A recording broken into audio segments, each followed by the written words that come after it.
আজ morning walk থেকে আসার সময় আমার স্টুডেন্টের বাড়ি থেকে এই আমগুলো পাঠিয়েছে।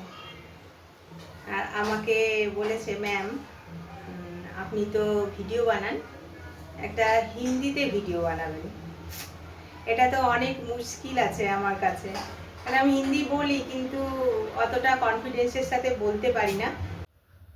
আমকে প্রথমে ভালো করে ধুয়ে নেব, তারপর একটু শুকিয়ে নিচ্ছি। আমি শুকোবার জন্যে ঘরের ফ্যানের নিচেই রেখে দিয়েছিলাম।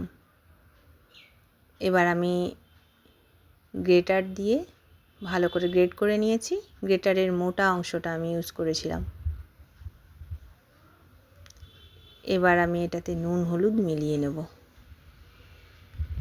আজকে আমার যে আম মাখাটা হবে তার মেন হিরো হচ্ছে কাসুন্দি। একটু চিলি ফ্লেক্স দেব, একটু কাঁচা লঙ্কাও দিয়ে দেবো। বেশ একটু ঝাল মিষ্টি হবে, তবে না আম মাখাটা ভালো লাগবে।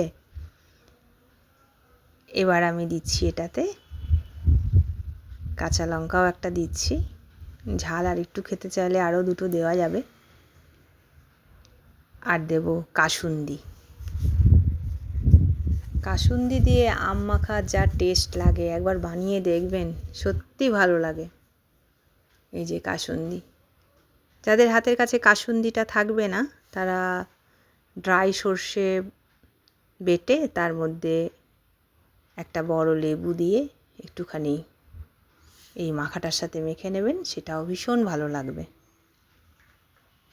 আচ্ছা, কিন্তু আমার আম মাখাটা না টক মিষ্টি ঝাল সবার একটা বেশ দারুণ টেস্টি ব্যাপার থাকবে।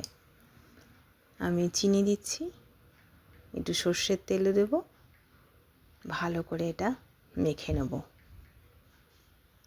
খুব ভালো করে মেখে নিয়ে এটা 1-2 দিনও রাখা যাবে, কিন্তু ফ্রিজেতে স্টোর করতে হবে। কাসুন্দি দিয়েছি তো।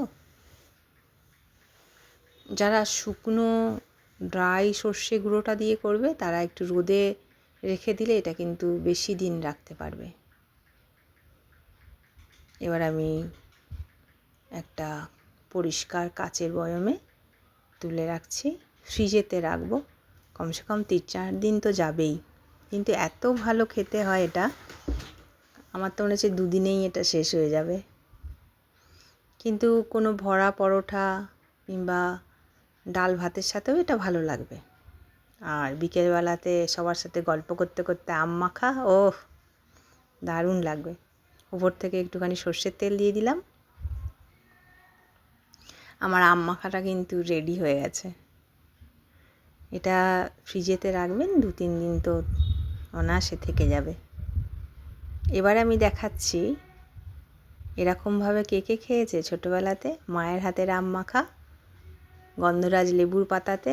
ওহ দারুণ দারুণ।